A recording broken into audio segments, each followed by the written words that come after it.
Boa noite, queridos irmãos. Graça e paz do Senhor Jesus, mais uma vez aí, ao vivo pelo nosso Facebook, para juntos estudarmos a palavra do Senhor Jesus Cristo. Espero que você esteja bem com sua família e creio que estão, mas mesmo assim não custa nada nós fazermos o nosso exercício de sempre, que é orarmos pela sua vida, é orarmos para que você, dia após dia, você esteja ainda melhor e que muito em breve nós sejamos juntos adorando ao Senhor Jesus, glorificando o nome do nosso Senhor em nosso culto comunitário. Vamos fechar os nossos olhos então e ter uma palavra de oração ao Senhor.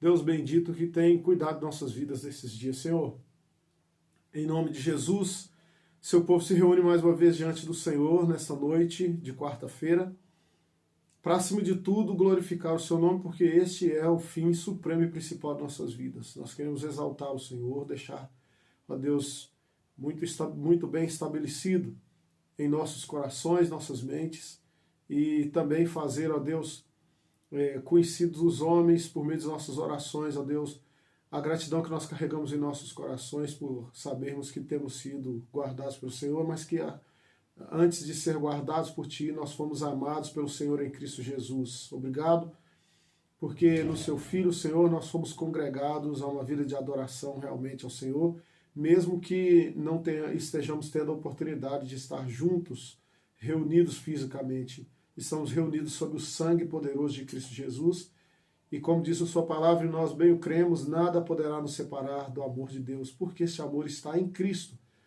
Nem os poderes, nem alturas, nem profundidades. Ó Deus, louvado seja o seu nome por isso. Que nessa noite nós estejamos realmente entregando nosso coração ao Senhor para te adorar, oferecendo nossas mentes também ao aprendizado da sua palavra, e que o Senhor construa, o Senhor mesmo construa em nós uma mudança de vida, um coração realmente transformado, e construa em nós, em nome de Jesus, ó Deus, uma vida conforme com a sua vontade.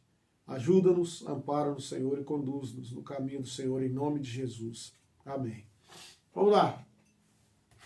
Antes da gente começar o nosso estudo aqui, inclusive fazemos a leitura do nosso Jó de hoje, nós vamos cantar juntos o hino de número 13. Hino de número 13, Contemplação. Hino 13, Contemplação.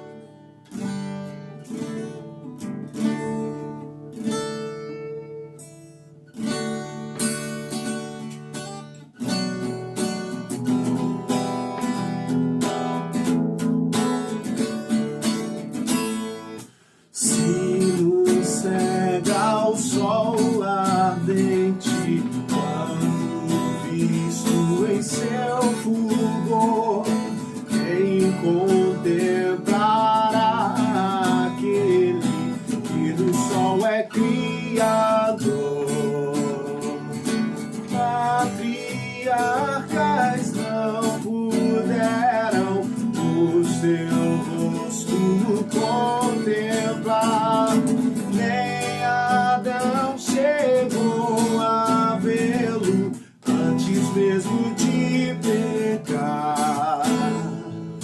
Luz perante a qual é trevas, mesmo o sol a fulgurar. Nossos olhos pecadores não te podem contemplar. Fogo em cima da Arca Santa, sarça ardente do Sinai, são figuras dessa glória do Senhor eterno Pai.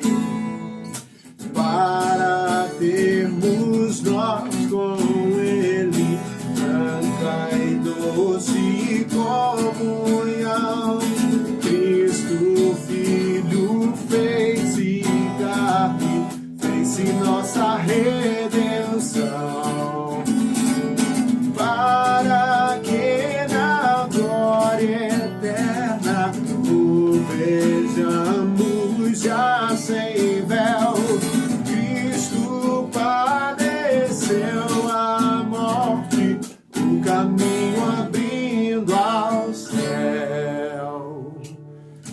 bem. Ao final do nosso estudo, nós vamos cantar o hino 14 também do nosso cenário aí, tá bom? Então, fica até o final. Hino 14 no final, mas antes mesmo de passarmos a nossa apreciação das nossas perguntas do Catecismo Maior de Westminster, que continua sendo aí o assunto para as nossas discussões essa noite, nós vamos proceder à leitura no capítulo 14 do livro de Jó. 14 não, me desculpe, 14 foi semana passada, né? Nós vamos ler hoje no capítulo 15. Então, por favor, acompanhe a leitura aí com os olhos do capítulo 15 do livro de Jó. Veja que nós já passamos aí de 1/3, né, da leitura deste livro. Só a gente se manter perseverante, tá bom? Daqui a pouco a gente termina. E aí nós teremos a oportunidade, né, de dizer que já lemos um livro todo da Bíblia juntos. Então respondeu Elifaz o temanita: porventura dará o sábio em resposta ciência de vento? E encher-se-á a si mesmo de vento oriental, arguindo com palavras que de nada servem e com razões de que nada aproveita? Tornas vão o temor de Deus e diminuís a devoção a ele devida. Pois a tua iniquidade ensina a tua boca, e tu escolheste a língua dos astutos. A tua própria boca te condena, e não eu. Os teus lábios testificam contra ti. És tu, porventura, o primeiro homem que nasceu, ou foste formado antes dos outeiros? Ou ouviste o secreto conselho de Deus, e a ti só limitaste a sabedoria? Que sabes tu que nós não saibamos? Que entendes que não haja em nós? Também há entre nós encanecidos e idosos, muito mais idosos do que teu pai. Porventura fazes pouco caso das consolações de Deus e das suaves palavras que te dirigimos nós? Por que te arrebata o teu coração? Por que flamejam os teus olhos para voltares contra Deus o teu furor e deixares sair tais palavras da tua boca? Que é o homem para que seja puro, e o que nasce de mulher para ser justo. Eis que Deus não confia nem nos seus santos, nem os céus são puros aos seus olhos, quanto menos o homem, que é abominável e corrupto, que bebe a iniquidade como a água. Escuta-me, mostrar-te-ei, e o que tenho visto te contarei. O que os sábios anunciaram, que o ouviram de seus pais e o não ocultaram, os quais somente se dera a terra e nenhum estranho passou por entre eles. Todos os dias o perverso é atormentado, no curto número de anos que se reservam para o opressor. O sonido dos horrores está nos seus ouvidos, na prosperidade lhe sobrevém o assolador. Não crê que tornará das trevas, e sim que o espera a espada. Por pão anda vagueando, dizendo: onde está? Bem sabe que o dia das trevas lhe está preparado à mão. Assombram-no a angústia e a tribulação. Prevalecem contra ele como rei preparado para a peleja, porque estendeu a mão contra Deus e desafiou o Todo-Poderoso. Arremete contra ele obstinadamente, atrás da grossura dos seus escudos, porquanto cobriu o rosto com a sua gordura e criou enxúndia nas ilhargas. Habitou nas cidades assoladas, em casas em que ninguém devia morar, que estavam destinadas a se fazer montões de ruínas. Por isso não se enriquecerá, nem subsistirá a sua fazenda, nem se estenderão seus bens pela terra. Não escapará das trevas, a chama do fogo secará os seus renovos, e ao assopro da boca de Deus será arrebatado. Não confie, pois, na vaidade, enganando-se a si mesmo, porque a vaidade será a sua recompensa. Esta se lhe consumirá antes dos seus dias, e o seu ramo não reverdecerá. Sacudirá suas uvas verdes como a vide, e deixará cair a sua flor como a oliveira. Pois a companhia dos ímpios será estéril, e o fogo consumirá as tendas do suborno. Concebem a malícia e dão à luz a iniquidade, pois o seu coração só prepara enganos. Bem, essas são as doces palavras, as palavras suaves, que esse rapaz aí, esse moço resolveu, o Elifaz resolveu oferecer, né, para Jó. Doces palavras suaves, como ele mesmo diz, né? Porventura fazes pouco caso da consolação de Deus e das suaves palavras que te dirigimos, né? Essas são as palavras suaves, na opinião dele. parece que as pessoas têm, infelizmente o ser humano carrega consigo este mal, né? De ferirem as pessoas e acharem que estão fazendo a maior vantagem. E aqui eu só quero também fazer uma pequena observação no versículo, me desculpem, versículo de número 27, agora, onde diz: porquanto cobriu o rosto com a sua gordura e criou enxúndia nas ilhargas, né? Enxúndia nas ilhargas é um volume na região da cintura, é mais ou menos como se fosse gordura mesmo, tá bom? Enxúndia nas ilhargas. Tá certo, querido irmão? Nosso compromisso, sem mais delongas e sem enrolação, nosso compromisso é de estudarmos a nossa confissão de fé, nosso catecismo maior de Westminster. Confissão de fé, nós terminamos o estudo dela, né? Recentemente, na igreja, agora nós partimos ao catecismo maior.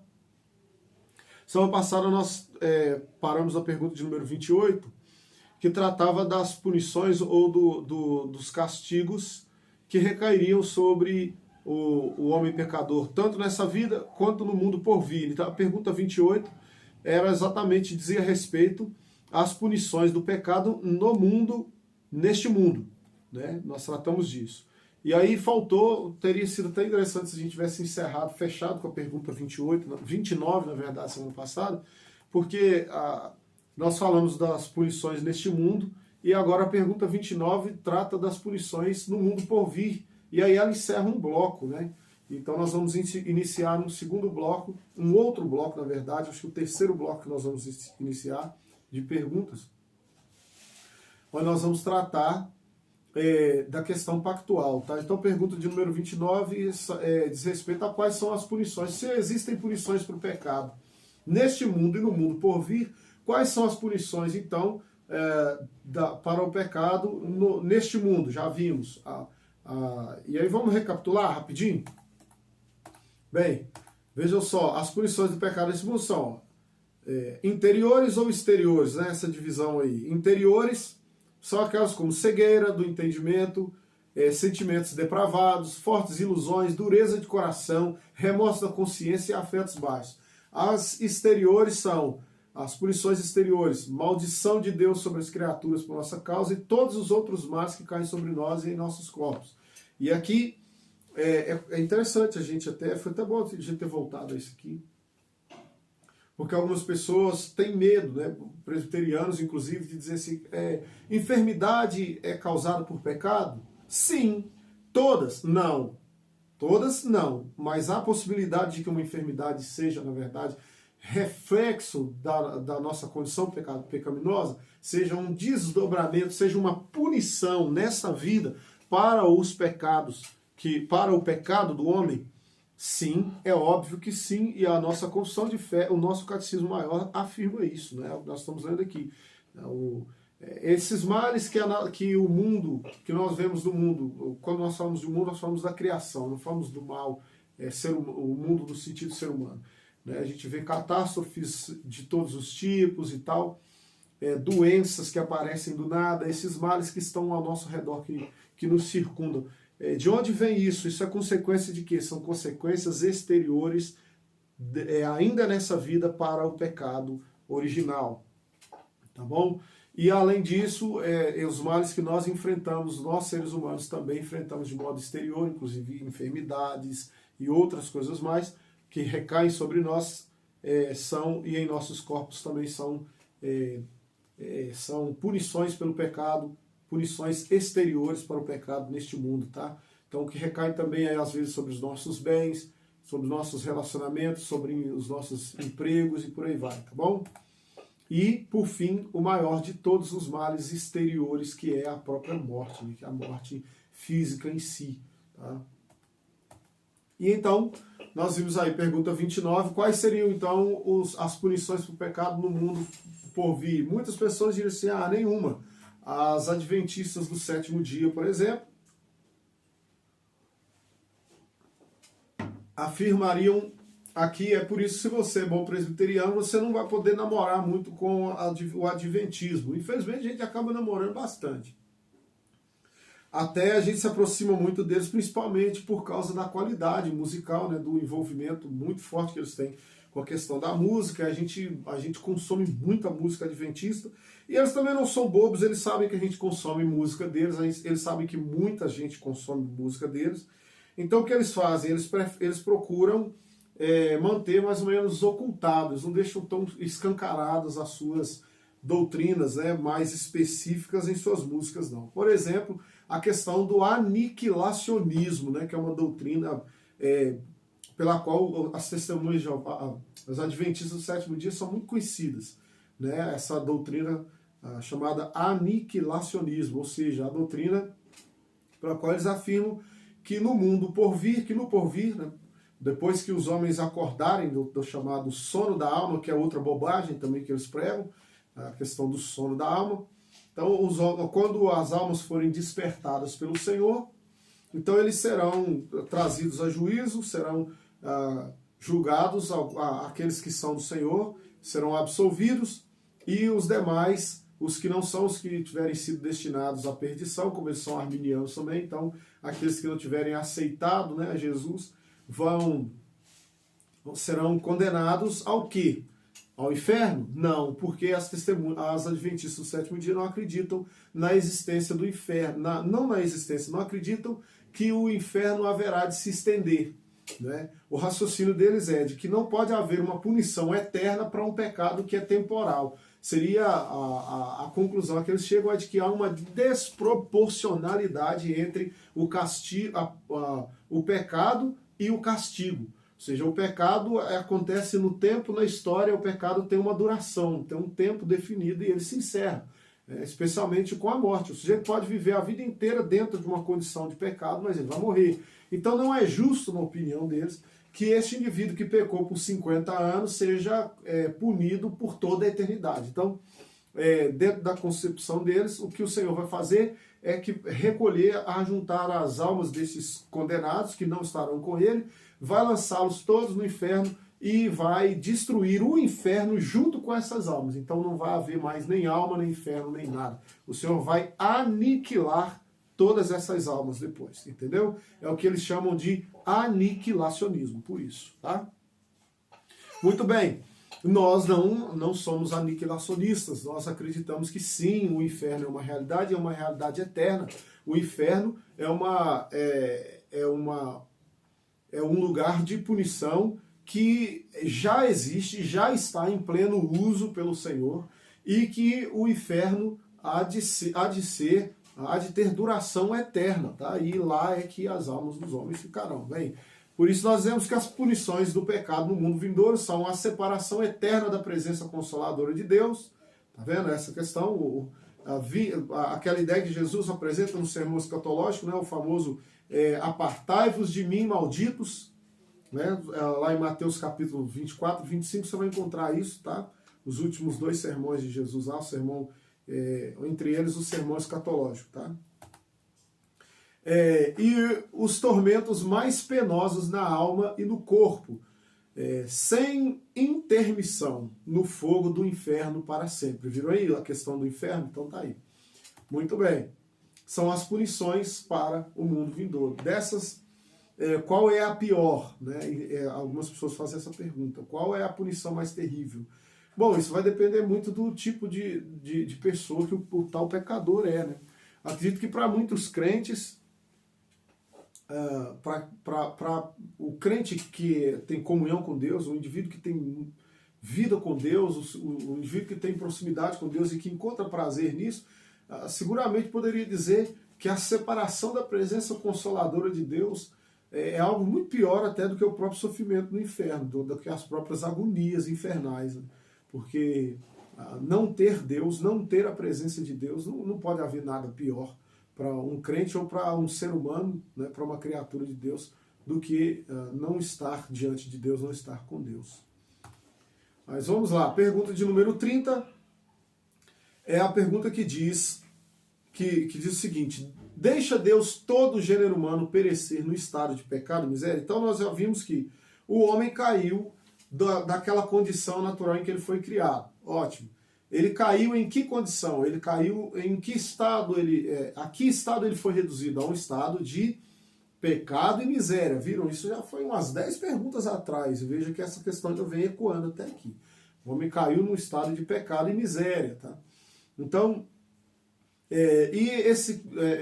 nesse estado de pecado e miséria, esse homem então recebe as devidas punições por esse seu estado de pecado e miséria. Essas punições são neste mundo, no mundo por vir. As punições desse mundo são interiores e exteriores. As punições no mundo por vir são a separação, né, da presença consoladora de Deus e também a condenação a passar uma eternidade sem intermitência, né, uma eternidade contínua, sofrendo as agonias infernais. Ótimo. E agora, Deus deixou todo o gênero humano perecer no estado de pecado e miséria? Aqui, entre a pergunta 29 e a pergunta 30, é preciso que você já comece a perceber que existe aqui um fio condutor, existe uma linha mestra na interpretação, na hermenêutica teológica reformada, que começa a aparecer aqui, algumas pessoas não percebem. Mas é aqui, se você acompanhar esse raciocínio com muito cuidado, isso vai te ajudar demais, demais, demais. A primeiro, entender, e segundo, tendo entendido, você será capaz de responder uma pergunta muito chata que a arminiana adora fazer pra gente. É aquela pergunta, a pergunta que diz respeito mas Deus não é injustiça da parte de Deus manter o homem, condenar o homem, mandar o homem para o inferno. Veja bem, já estavam nos decretos divinos, né, a pecaminosidade humana, e agora o Senhor vai mandar esse homem para o inferno. Não seria uma coisa meio injusta isso e tal, né? Como é que fica essa situação? Então, o que nós vemos aqui é o seguinte, na pergunta número 30, observe bem, deixa Deus todo o gênero humano perecer no estado de pecado e miséria? Então, fica claro para nós a ideia de que estar em pecado, estar na condição, ter caído na condição de miséria, é algo cujo culpado somente pode ser aquele que caiu. Né? E quem caiu? Todo o gênero humano. Então, toda a culpa, toda a responsabilidade e qualquer condenação que possa surgir, que possa advir deste estado, dessa condição, qualquer situação que recai sobre este indivíduo é uma punição justa, é responsabilidade unicamente do próprio indivíduo que caiu.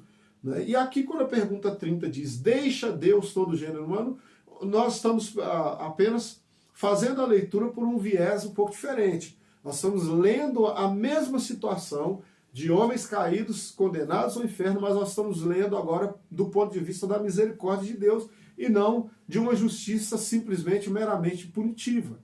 Veja que nós não estamos dizendo que condenou Deus todo o gênero humano. Não, olha o viés. O viés é deixa Deus todo o gênero humano, ou seja, desses todos que já estão condenados, indiferentemente se Deus agir assim ou assado, todos eles estão condenados porque pecaram, todos pecaram, todos pecaram. Então, estão todos condenados. Agora, Deus deixa todos perecerem nesse estado, né, de miséria, de pecado e miséria. Então veja que a perspectiva é exatamente a perspectiva da misericórdia de Deus. Todos são dignos desse estado de pecado e miséria? Sim. Todos são pessoalmente responsáveis por esse estado de pecado e miséria? Sim. E Deus faz o que diante disso? Deus deixa todos eles perecerem nesse estado, porque são todos eles responsáveis, porque são todos eles necessariamente, né, por natureza, condenados a esse estado de pecado e miséria, então Deus deixa eles nesse estado? Pois bem, Deus não deixa todos os homens perecerem no estado de pecado e miséria,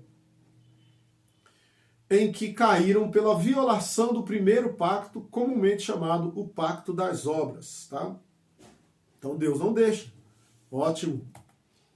Mas, por puro amor e misericórdia, isso aí é uma coisa que fica muito forte quando você lê, por exemplo, o livro do profeta Ezequiel. Né?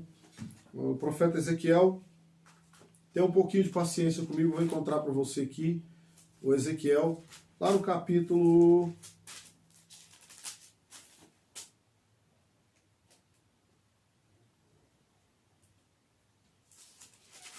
Ezequiel capítulo 36 aqui, ó.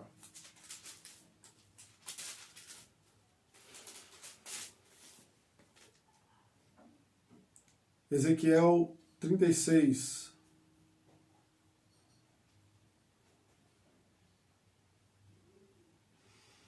Diz o Ezequiel 36, versículo 32, olha só. Não é por amor de vós, fique bem entendido, que eu faço isso, diz o Senhor Deus. Envergonhai-vos e confundi-vos por causa dos vossos caminhos, ó casa de Israel. Então o Senhor sempre deixa muito claro essa questão. Vou ler o versículo 31 aqui, olha. Então vos lembrareis dos vossos maus caminhos e dos vossos feitos que não foram bons, tereis nojo de vós mesmos por causa das vossas iniquidades e das vossas abominações. O homem que teve o coração, é aqui que nesse trecho que Ezequiel fala de o Senhor tirar um coração de pedra e dar um coração de carne, e este homem que recebe de Deus um coração de carne vai ter uma percepção, vai ter uma consciência muito clara da sua pecaminosidade e vai ter nojo de si mesmo por causa disso, não é? E vai brotar em seu coração forte arrependimento. E por que o Senhor fez isso? Porque esse povo era bonzinho? Porque não. O Senhor diz que fique bem estabelecido. Não foi por vossa causa. Que fique bem entendido. Não foi por vossa causa. Essa é a ideia que nós vemos aqui.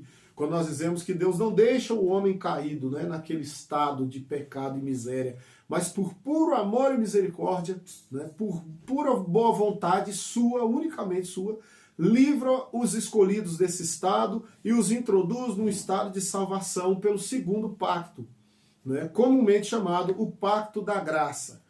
Nós vamos ter oportunidade de especificar isso melhor. Eu li o profeta Ezequiel, mas você pode ler depois aí também 1 Tessalonicenses 5,9. Eu vou ler esse texto. 1 Tessalonicenses 5,9. Gálatas 3,10 nós já lemos semana passada e ele tem aparecido com certa recorrência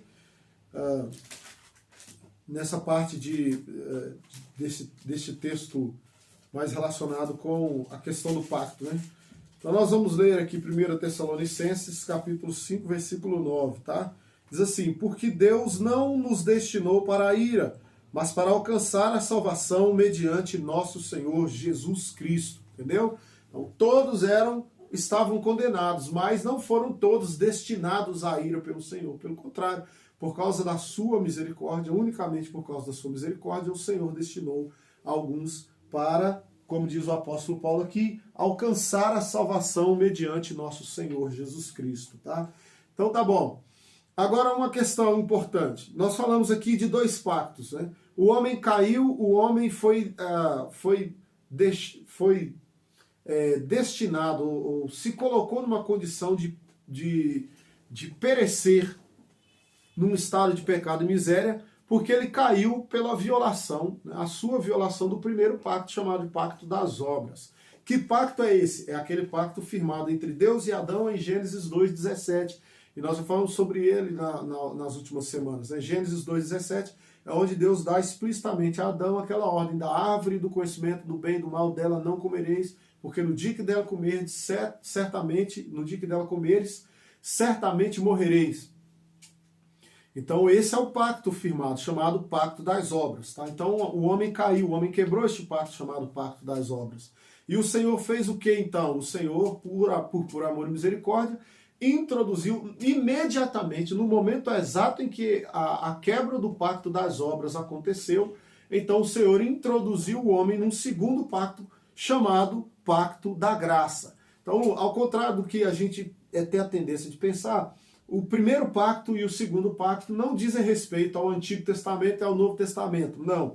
O primeiro pacto é o pacto antes da queda, o pacto que o Senhor fez com o homem, que está registrado em Gênesis 1 e 2. Aquilo é o chamado pacto das obras, tá? Pacto das obras não tem nada a ver com a lei de Moisés, nada. Nada, nada. E o pacto da graça é aquele firmado por Deus com o homem já em Gênesis 3,15. O Senhor já estabelece este segundo pacto, chamado pacto da graça. Portanto, todo o Antigo Testamento, desde Gênesis capítulo 3:15 em diante, a partir dali, inclusive toda a lei mosaica, todas aquelas instituições religiosas, tudo aquilo já era pacto da graça, não tem nada de lei ali mais.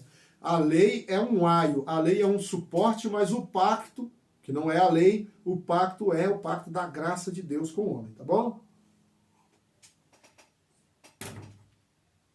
Então vamos lá. Com quem foi feito o pacto da graça? Eu já até respondi essa pergunta, não vamos nem ficar presos nela aqui. O pacto da graça foi feito com Cristo, como o segundo Adão, e nele com todos os eleitos como sua semente. Aí vem aquele indivíduo e pergunta assim, como as pessoas eram salvas no Antigo Testamento? Do mesmo jeito que elas são salvas no Novo. Do mesmo jeito. Como as pessoas são salvas hoje? Por meio de Cristo Jesus. Ah, mas por que de onde eu consigo tirar essa resposta, né?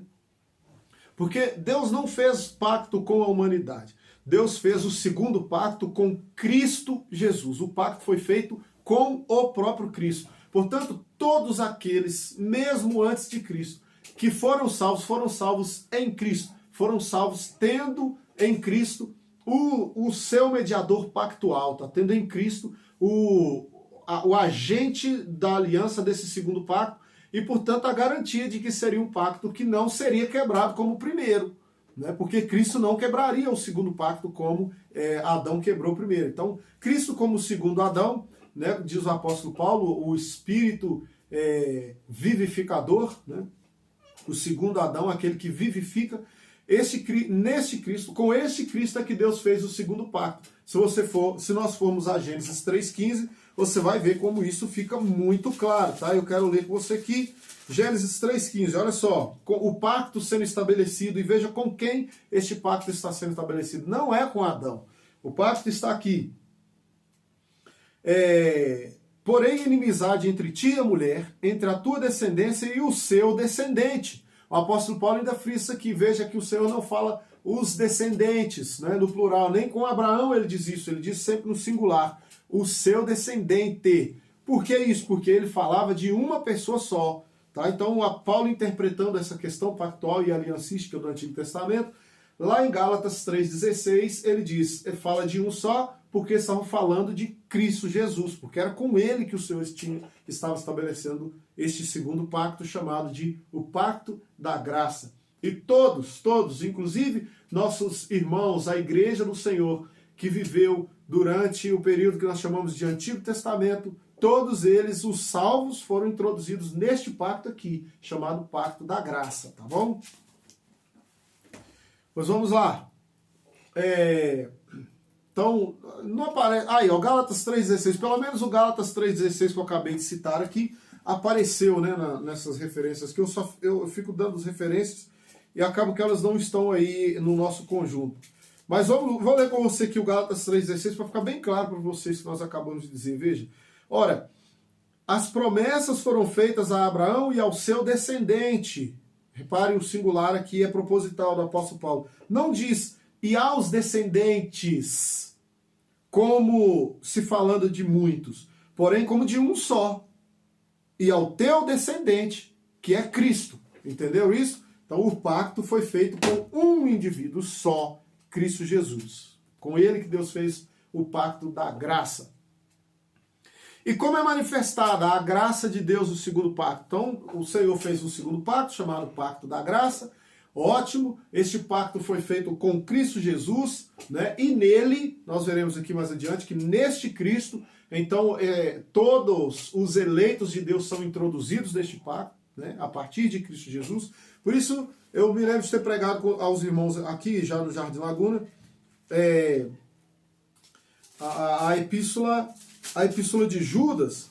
E Judas, no início da sua epístola, ele diz uma coisa que está relacionada com essa questão pactual, muito fortemente relacionada, quando ele diz que Judas, servo de Jesus Cristo, irmão de Tiago, aos chamados, amados em Deus Pai e guardados em Jesus Cristo. Veja, nós somos guardados em Jesus Cristo. Jesus é um depósito dentro do qual toda a igreja está e a partir do qual, inclusive, este pacto pode ser realizado. Este pacto é estendido a toda a humanidade, tá bom? Bem, e como é manifestada a graça de Deus nesse segundo pacto? Então, vamos ver aqui, esse segundo pacto, veja, que agora é importante de novo recobrar com você. O segundo pacto não tem a ver com a divisão clássica que você tem aí na sua Bíblia de Antigo Testamento e Novo Testamento. Não é isso. A gente tem a tendência de fazer essa correlação. Antigo Testamento, primeiro pacto. Novo Testamento, segundo pacto. Não.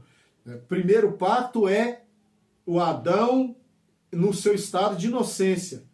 Pacto das obras para este homem. Até porque este homem era perfeitamente capaz de cumprir o pacto das obras, porque ele foi criado em condição perfeita de cumprir este pacto, tá bom?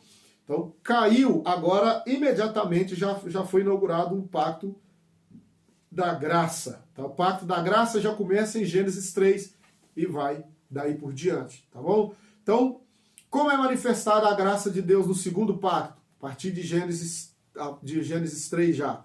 A graça de Deus é manifestada no segundo pacto em ele livremente prover e oferecer aos pecadores um mediador e a vida e a salvação por ele. Gênesis 3,15, o Senhor estabelece o segundo pacto e já anuncia, né, a figura do mediador, já anuncia o Redentor imediatamente, né? Já anuncia aquela semente da mulher que haveria de esmagar a cabeça da serpente, imediatamente. Aqui nós já percebemos manifestada já no segundo pacto, já Deus oferecendo o mediador e nessa oferta do mediador o Senhor já manifesta a graça do segundo pacto, né? Já está presente aí. O que o Senhor exige então? Exige a fé como condição de interessá-los nele, ou de entrelaçá-los, acho que seria uma melhor palavra, neste mediador, e promete e dá o Espírito Santo a todos os seus eleitos para neles operar essa fé. Então, nós cremos no Senhor, estamos entrelaçados no Senhor no Senhor Jesus Cristo, é o único modo de sermos introduzidos neste pacto, mas quem opera essa graça em nós é o Espírito Santo de Deus, tá? Para que nós sejamos capazes de crer de fato neste pacto.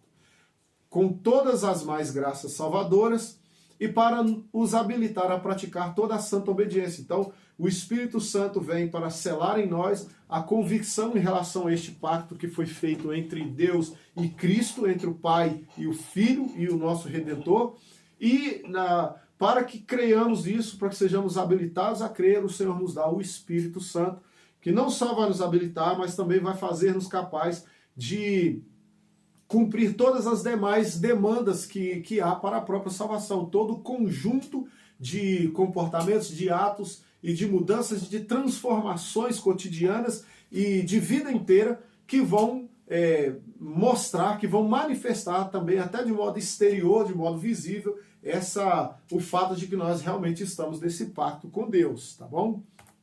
Então toda santa obediência como evidência, porque todo esse conjunto são, como eu já acabei de dizer, evidência da sinceridade, da fé e a gratidão para com Deus, como o caminho que Deus lhes designou para a salvação.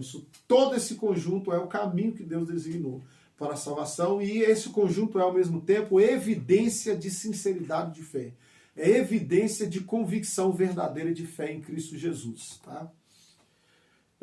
E aí são muitos textos das Escrituras que nós poderíamos olhar aí. Anota direitinho, ou então tira uma fotinho do seu celular aí, tá? Tira um print, para você conferir depois. Pergunta de número 33. Foi o pacto da graça sempre administrado de uma só maneira? Veja, pacto da graça, continuamos. De Gênesis 3 em diante, pacto da graça. Pacto das obras, de Gênesis 1 e 2 até a queda. Pacto das obras. Após a queda, tudo que vem já é pacto da graça, mesmo sendo Antigo Testamento, tá bom?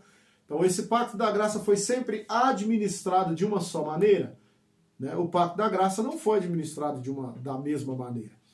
Mas as suas administrações no Velho Testamento, administrado aqui tem aquele sentido de administrar um medicamento, um remédio, essa ideia, né? De ser de ser oferecido, né? Então é nesse sentido, tá? Que está a palavra administrado. O pacto das obras, da graça foi sempre oferecido, foi sempre ofertado, foi sempre representado ou administrado da mesma maneira? Não, o pacto da graça foi também, as suas diversas administrações do Velho Testamento eram diferentes das administrações que nós vamos perceber no Novo Testamento. Aí aqui agora que está.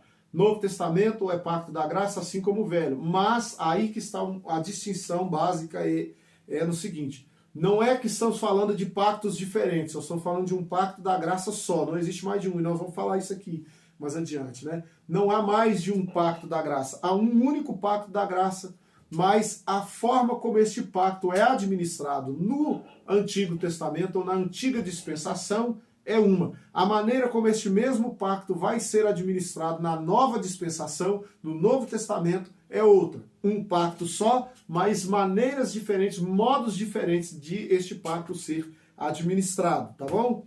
Então, vamos lá. As perguntas, como a gente vê metodologicamente, como elas são muito, muito bacanas. Então, bom, se são administrações diferentes no Antigo Testamento e no Novo, então como é que esse pacto foi administrado, esse pacto da graça foi administrado no Velho Testamento? Eu sei que são administrações diferentes. No Velho Testamento, como era? Era assim, era administrado por promessas, veja aí o conjunto, né, de elementos que funcionavam na antiga dispensação como os modos pelos quais Deus ia administrando o seu pacto da graça, o seu único pacto de graça. Promessas, profecias, sacrifícios, pela circuncisão, pela Páscoa e por outros símbolos e ordenanças. Todos os quais, ou seja, todos estes símbolos tipificaram o Cristo que havia de vir. Paulo fala disso na carta aos Colossenses, tá? Paulo fala lá na carta aos Colossenses sobre aquilo que era, na verdade, sombra, né? Que todas essas coisas, os dias da semana, as festas, as luas, tudo isso eram sombras daquilo que havia de vir, ou seja, sombras de Cristo, tipificaram a Cristo Jesus. Até pessoas serviu como tipos de Cristo Jesus, até indivíduos em si, tá? Como é o caso do rei Davi, tá bom?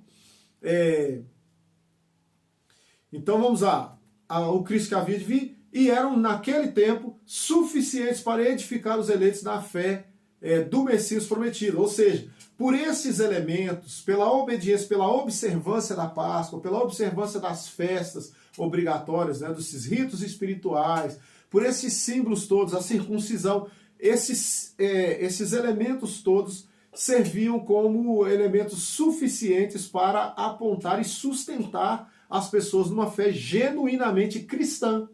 Portanto, todos aqueles que cumpriram com fidelidade, cumpriram com piedade, de modo piedoso, de modo realmente dedicado a Deus, esses ritos todos lá no Antigo Testamento, esses o fizeram pela fé em Cristo, e esses elementos, esses ritos, vou pôr entre aspas, esses sacramentos, né, esses elementos foram suficientes para introduzi-los na fé do Messias, para introduzi-los no próprio Cristo Jesus, tá bom? Então é por isso que a gente diz que esses que viveram no Antigo Testamento eram salvos pelo mesmo Cristo que salva hoje, tá? Sem nenhuma distinção, absolutamente nenhuma.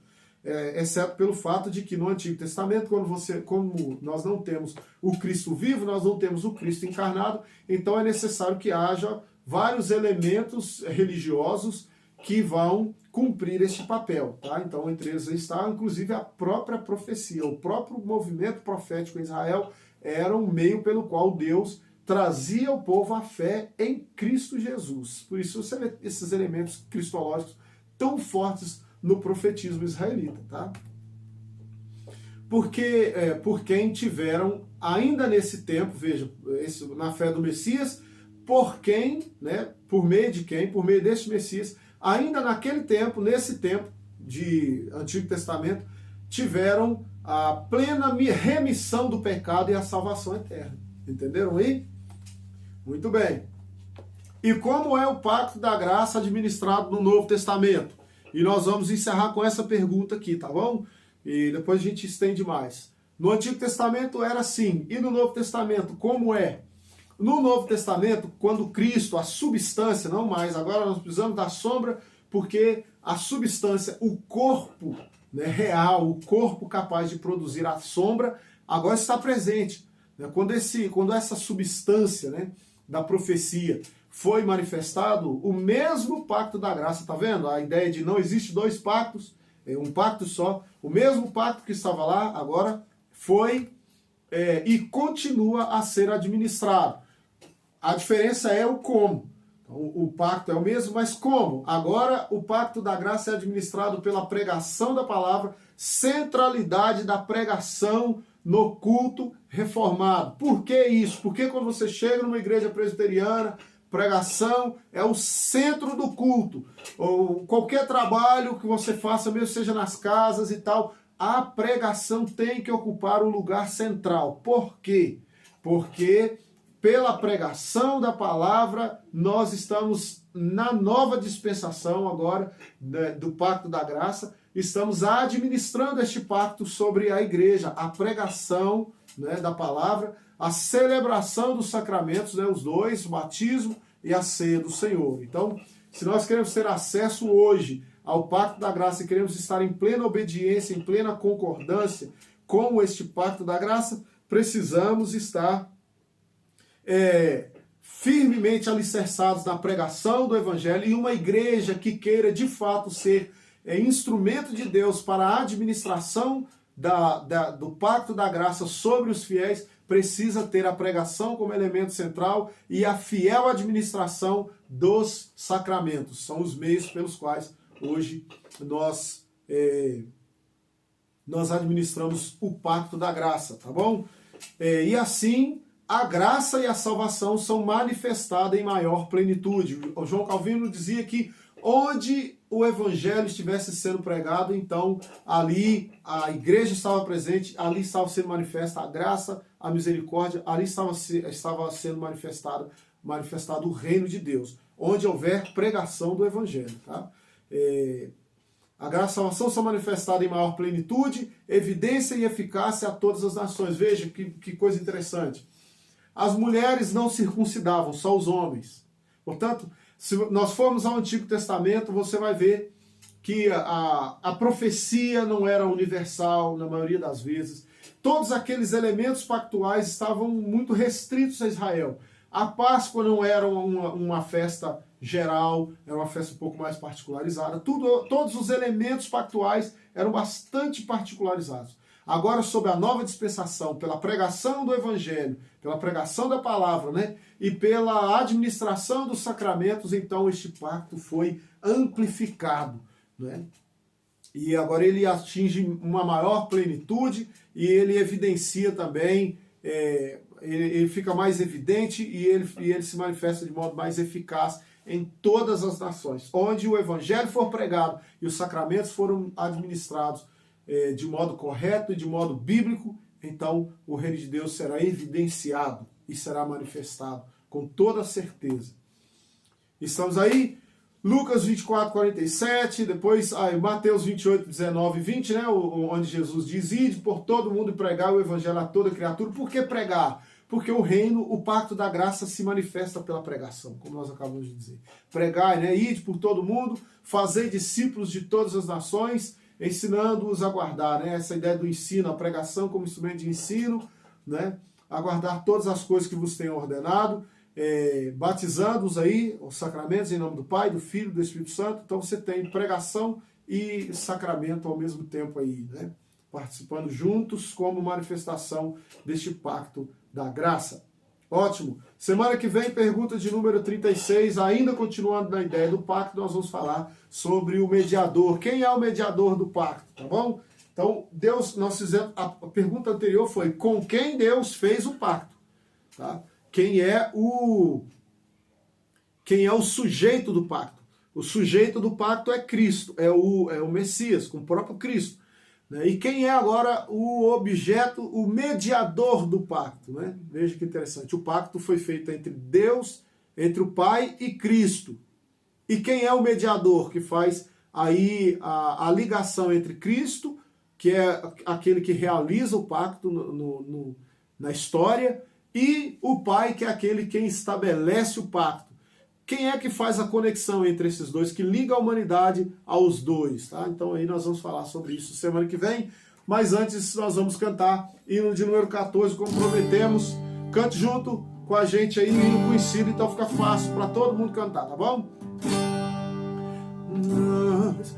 Vamos nós louvar a Deus, vamos ao Senhor de toda a luz, Santo, Santo. Cantem, louvem lá nos céus, nosso Deus e Rei Jesus. Exaltado seja Deus, Santo, Santo. Exaltado seja nosso Deus e Pai. Exaltado para sempre o exaltai. Cantem, louvem lá nos céus, nosso Deus e Rei Jesus. Exaltado seja Deus, Santo, Santo. Nosso Deus eterno Pai, Santo, Santo, deu-nos bênçãos por Jesus. Vede, vede, ao Senhor glorificai, vós os salvos pela cruz, sim, conosco glória dai. Santo, Santo, exaltado, nosso Deus e Pai, exaltado, para sempre o exaltai. Cantem, louvem lá nos céus, nosso Deus e Rei Jesus. Exaltado seja Deus, Santo, Santo. Exaltemos nosso Deus, Santo, Santo. Exaltemos com fervor hoje, hoje. Tributemos todos nós, hinos santos de louvor, sim, louvor em alta voz, hoje, exaltado seja o nosso Deus e Pai, exaltado, para sempre o exaltai. Cantem, louvem lá nos céus, nosso Deus e Rei Jesus. Exaltado seja Deus, Santo, Santo. Aleluia, Deus abençoe sua vida e até neste domingo, em nome de Jesus, com a graça de Cristo Jesus, juntos, meu irmão, juntos da nossa igreja, reunidos, inclusive, se o Senhor for bondoso para conosco, participando também do sacramento que nós acabamos de ver, manifestação do pacto da graça do Senhor para conosco. Deus te abençoe, tenha uma boa noite e até lá.